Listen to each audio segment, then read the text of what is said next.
All right, today we're tackling a huge question about what is, hands down, the most famous painting in the world. But why? What is the actual secret behind that smile? And maybe more importantly, how did it become such a superstar? Let's get into it. So our story doesn't even start in an artist's studio. Nope, it starts with a crime. Just picture it. It's Monday morning, August 21st, 1911. Paris is buzzing. And these three guys just walk out of the Louvre. They're carrying a priceless painting wrapped up in a blanket, they hop on a train, and they're gone. Just like that. The world didn't know it yet, but the Mona Lisa had vanished. Now the theft, as you can imagine, set off this huge global sensation. But here's the real question. The whole reason we're here. Was the painting already a household name before it was stolen, or did the crime itself create the legend? That's what we're going to figure out.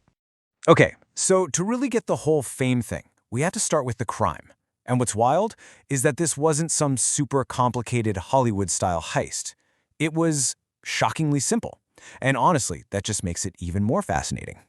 So, the guy behind this whole thing was a man named Vincenzo Peruggia. And get this, he wasn't some master thief. He actually worked at the Louvre. And his motive? Pure, simple Italian nationalism. He honestly believed that this masterpiece by the great Leonardo da Vinci had been looted by France, and that he was the one who had to bring it back home to Italy. So, while all the best detectives in the world were completely stumped, and the newspapers were just screaming about this missing masterpiece, where was it? You're not going to believe this. It was stashed in a trunk in Perugia's tiny little Paris apartment. Yeah, the world's most wanted piece of art was literally hiding in plain sight. And this, of course, just turned the mystery into a total global media frenzy. Okay, so this brings us to a really important question. I mean, Perugia could have stolen any number of Italian artworks from the Louvre. So why this one? What was it about the Mona Lisa specifically that inspired a crime like this and a worldwide manhunt? To answer that, we've got to rewind the clock. Way further back than the theft. Now let's start with the most basic mystery of all. Who is she? I mean, for centuries, her identity has been the subject of some pretty wild speculation and debate. And some of the theories are, well, they're pretty out there. People have suggested she was Da Vinci's mother, or, get this, even a self-portrait of Leonardo himself in drag. But you know, the actual historical evidence, it points overwhelmingly in one direction.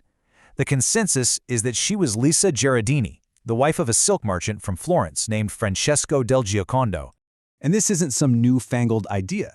Leonardo's very first biographer, a guy named Giorgio Vasari, he identified her all the way back in 1550.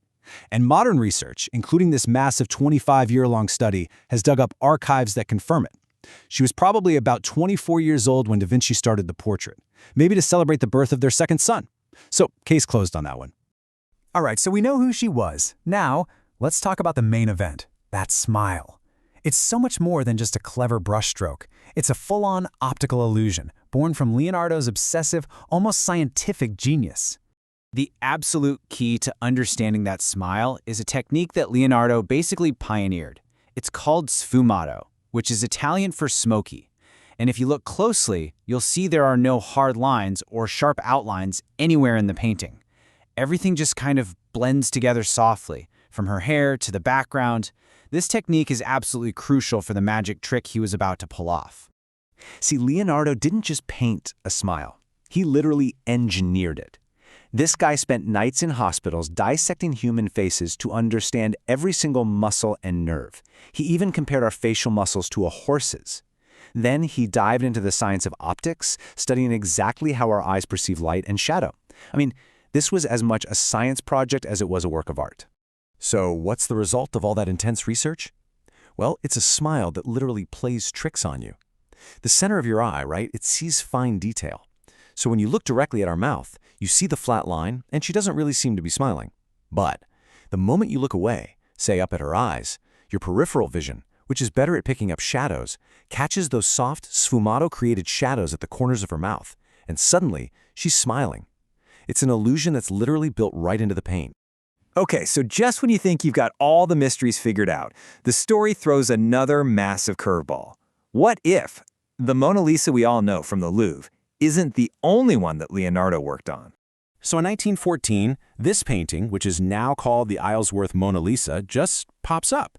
So let's compare them. The Isleworth version, she looks much younger, her expression is way more straightforward, not so mysterious, and here's the real kicker. She's framed by two big background columns, and we know from a sketch made by the artist Raphael, who saw an early version of Leonardo's work, that those columns were there. This has sparked a huge debate. I mean, some experts are convinced the Isleworth version is an earlier, maybe unfinished Mona Lisa by Leonardo himself. Others think, well, maybe he painted the face, but a less skilled apprentice finished the background. The truth, honestly, we still don't know for sure. The mystery just keeps on going. And now, here we are coming full circle. We're back to the theft and to the final and maybe the most important piece of the puzzle that explains the Mona Lisa's absolutely unprecedented fame. So after 2 years of just hiding the painting in his apartment, Perugia, he got impatient. He tried to sell it to an art dealer in Florence. Bad idea. The dealer recognized it immediately and called the police. Perugia was caught, he ended up serving a pretty short sentence, and the Mona Lisa was finally returned to the Louvre in 1914 to these massive, cheering crowds. It was a huge celebration. And after its dramatic return, its cultural value just exploded. I mean, today it's not for sale, obviously, but its insurance value is estimated to be close to $1 billion, with a B. That makes it, by far, the most valuable painting in history. And this is really how it cemented its legendary status. It became the undisputed #1 most famous painting in the entire world. But only after it was stolen. And this is the most important point of all. Before 1911, sure, the Mona Lisa was known, it was respected in the art world, but it was not a global pop culture icon. It was that 2-year media circus, the disappearance, the mystery, the triumphant return that launched it into worldwide fame. The handyman from the Louvre accidentally became its greatest publicist ever. Which really leaves us with one last thing to think about. The painting is a masterpiece, right? It's a marvel of science and technique, there's no doubt about that.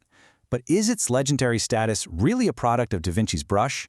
Or is it because of the incredible, unbelievable story that happened 400 years later? It's definitely something to think about the next time you see that mysterious smile. Thanks for tuning in.